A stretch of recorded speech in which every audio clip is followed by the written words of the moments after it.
So, I'm Ruth Schwartz. I'm the director of the Conscious Girlfriend Academy, and I want to share a few inspirational stories with you of women who came through the Academy's programs dealing with some really serious mismatches between what they deeply wanted to have be possible in their relationship lives and what they had lived through in the past.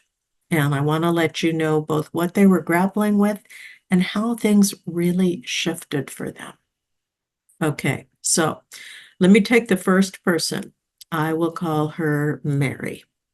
Now, Mary had had a couple of really problematic, we could say toxic relationships in her past. Certainly, one of them qualifies as toxic because her partner became physically abusive.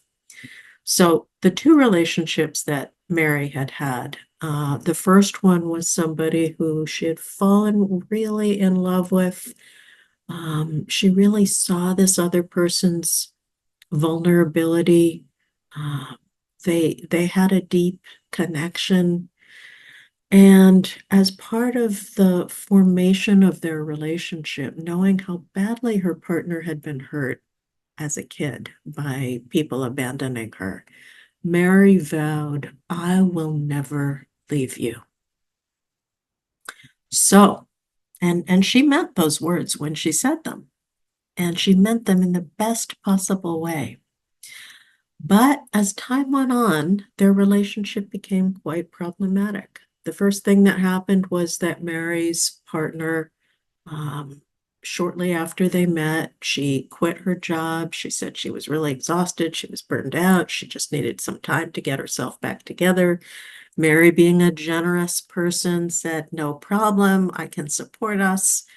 Um, so a number of years went by, and Mary started to feel like, wait a minute, I wasn't counting on this much time going by when I would be supporting us both. And so she started to talk to her partner about this, and her partner made some excuses, criticized Mary. Bottom line, was not getting a job. So they ended up being together with Mary, supporting them both for over 6 years. Now, even that might have been okay with Mary if they'd had a really beautiful, nourishing, close relationship. But instead of that, what started happening was two things. One was that Mary's partner became increasingly controlling and jealous. Mary was super monogamous, but her partner started even trying to control whether she could spend time with friends, what she did the rest of her time. Um, and her partner became super critical. So Mary told me that at one point she decided to count the number of criticisms that got levied at her in a given day.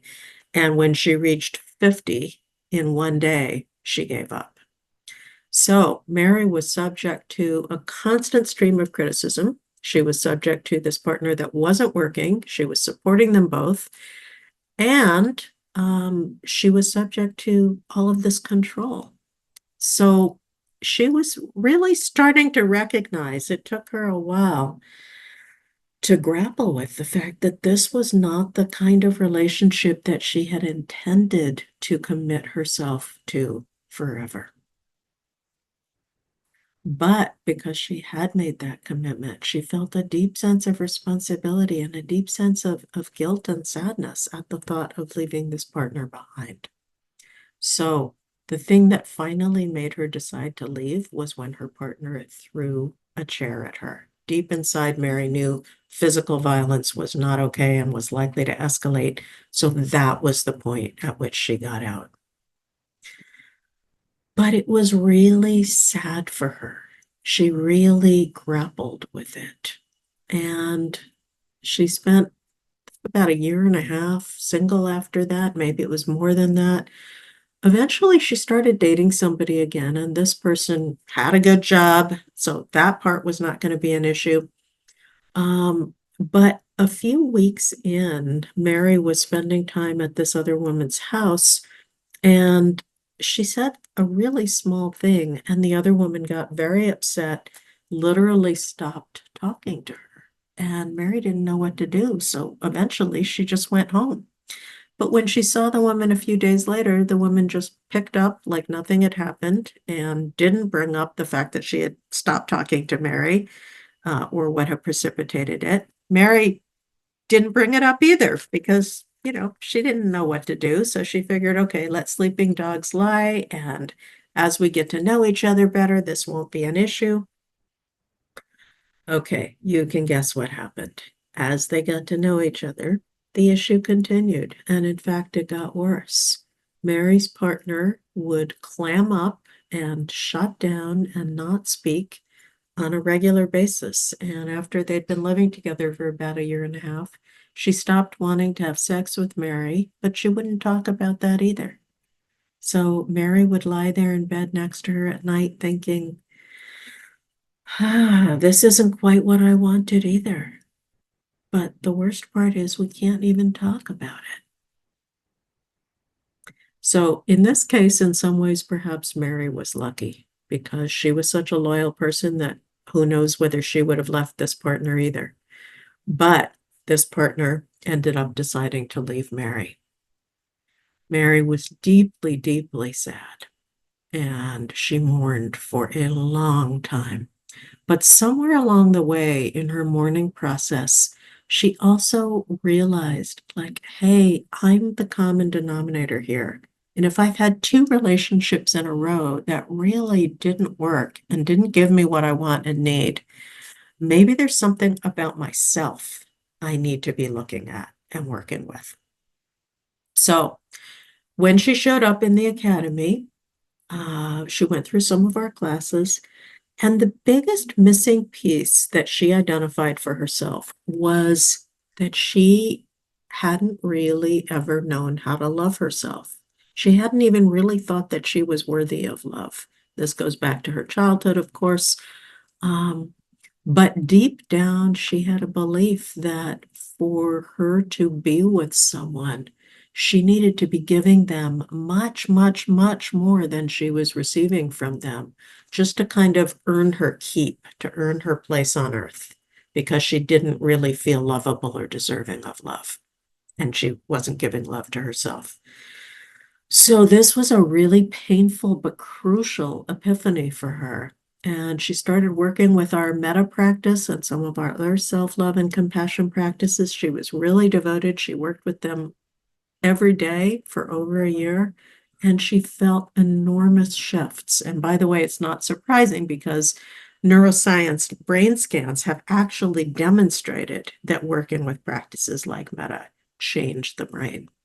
So the good thing is, Mary experienced that in her personal life. And over time, she came to really, really know and believe how lovable and deserving and worthy of love she was, and to be able to really give herself love. And so eventually, when she started dating again, she was much more discerning. It was a whole different ballgame for her. Now she is with a woman. They started more slowly. She took the time to ascertain that this woman was really self-responsible, really had conflict resolution skills and communication skills. Um, Also happened to have plenty of money, although that certainly wasn't what Mary was looking for, but very financially independent. And they have been together for over 4 years now. They got married a couple of years ago. So that's a really, really happy outcome for Mary and her now wife. So taking a deep breath in and out, and let yourself feel into whether this is the kind of outcome and journey you would want for yourself. And if so, let yourself breathe in to your power to create it, and invite your out breath as you breathe out to help you release anything that gets in the way. So, the second story I want to share with you is about somebody I'll call Cindy. Now, when Cindy came to the academy, first of all, she was a late bloomer. She had been married to a man for a long time. And this is not such an uncommon story. She had left the man when she fell madly in love with a woman. And she had had a very intense, passionate relationship with that woman that ended up becoming super toxic, super painful, excruciating. So she was still trying to figure out what had even happened there because she knew she was a lesbian. She knew she wanted to be with a woman, but she'd had a fairly, unsatisfying but sane and stable relationship with a man for a long time. And then this relationship with a woman, it had been a whole new ball game, which was not the ball game she wanted to be playing. So, um, that was her history. And when she first showed up at the academy, she had just started dating somebody. They just had a few dates. She saw some big red flags, including that after the first date, the woman was really insistent about Cindy calling her when she got home. The woman had also talked way too much about her ex on the date. There were a few other things that she wasn't feeling comfortable with, but she said, I'm so attracted to her. I have so much chemistry with her. What do I do? So, uh, we actually did some one-on-one coaching, Cindy and I. And what we encountered as we kind of went spelunking through her attraction patterns and her attachment history was that in her childhood, she'd grown up in a kind of scary environment. And she had the realization that she had learned to link that experience of being on edge and being afraid, being around somebody who was mean and controlling. She had learned to link that with erotic arousal. And so she realized, oh my God, on that first date, I remember the moment when that woman said something and it actually scared me. And then I remember starting to think I was super attracted to her. And, this might sound far-fetched, but it's actually not uncommon that we eroticize fear. Fear makes our hearts beat faster. It creates some other physiological signals.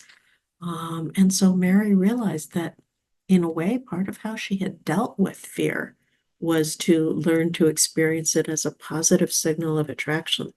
She realized this was not something she wanted operating in her life.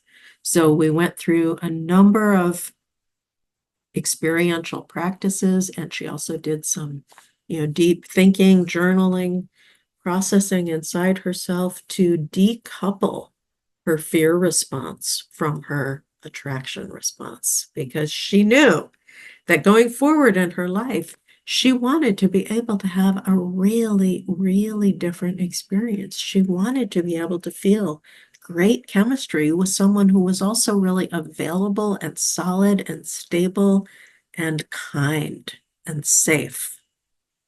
And she realized that, how she was when she showed up, she would not have felt such a strong attraction to that person, or maybe wouldn't have felt attracted at all. Maybe you've been in the same boat. It's actually pretty common. So I am really happy to report that the work we did together and the work she did on her own, with the mentorship and support and community of the Academy, turned this around for Cindy. So about 6 months later, she was at a party. A friend introduced her to somebody that she had thought might be a good match for Cindy. And Cindy recognized right away that this person was not her usual type. This was not the person that normally would have made her head turn. But because of the work we'd been doing, she thought to herself, okay, I'm going to just go with this a little bit and, get more information, investigate further, see what feels possible. So she did. She had a number of dates with this woman. She was getting to know them, getting to know her. And with time, as the intimacy built between them, the emotional intimacy, Cindy recognized that she was starting to experience a different kind of arousal than she had ever felt before. And I got chills just now as I was talking about it because this was a kind of whole body sexual arousal that actually was based on feeling safe. She had never felt that in her life before, and it's not uncommon. A lot of us haven't. Because what she had experienced intense attraction before was always based on some feeling of not feeling completely safe. So this was a whole new experience for her. And the amazing thing was, because this was a safe person and it was a safe connection, they were able to talk about all of this really openly. And Cindy was able to ask for what she needed in terms of their progressing into a sexual relationship, ask that it go slow, ask that she be able to hit the pause button at any point that she needed to. The other woman was totally receptive and open to that. And they formed a really beautiful sexual relationship. And about a year after that, they got married. And they're very happy together. So these are two stories that I thought would be really important to share with you because let's just breathe out some of the despair and discouragement that we might have felt in the past, that you might have felt. It's super common and it does not have to be the reality that you live with going forward. Whatever your history has been and whatever your attraction patterns have been, it can change. Your past history can become a different present and a very different future. And yes, it is absolutely possible to rewire your attraction patterns. If you happen to be one of those people that mostly feels chemistry with people that are bad for you, you are not stuck that way. You're not stuck choosing either somebody who's bad for you in familiar ways or choosing somebody who's good for you, but you feel no attraction to. You can actually rewire your brain and your nervous system to develop different attraction patterns, just as Cindy did. Whew. So, these are just a couple stories about what's possible for you if you really embark on the journey, which is the Conscious Girlfriend Academy. We have world-class, cutting-edge mentorship, teaching, coaching, and community here. All of our work is based on conscious, compassionate curiosity in our approach. It's also based on neuroscience and leading relationship research, psychology, attachment theory, and it's based on my 42 years of lived experience as a lesbian and many would say thousands of other years of lived experience as lesbians when you think about all the many thousands of women and non-binary people whose lives we've touched. And one way I like to describe the Academy is that it's a think tank and a feel tank for lesbian love. So if you want to have some of the kinds of shifts that Mary and Cindy experienced, this is the place. I hope you will join us as an Academy member. I would especially recommend you consider the deep dive membership because in that level of membership, you get weekly group coaching with me much of the year. And it's really a chance to take the Academy learning so much deeper because you can apply it to your own situation week after week. But even if you don't go to the deep dive, you can come to tons of live classes with the Basic Academy membership. And even if you're not ready to start there, you can get a lot from signing up for one of our a la carte classes. So I really look forward to seeing you one way or another in the Academy sometime soon. And I am here, by the way, to support lesbian and queer love.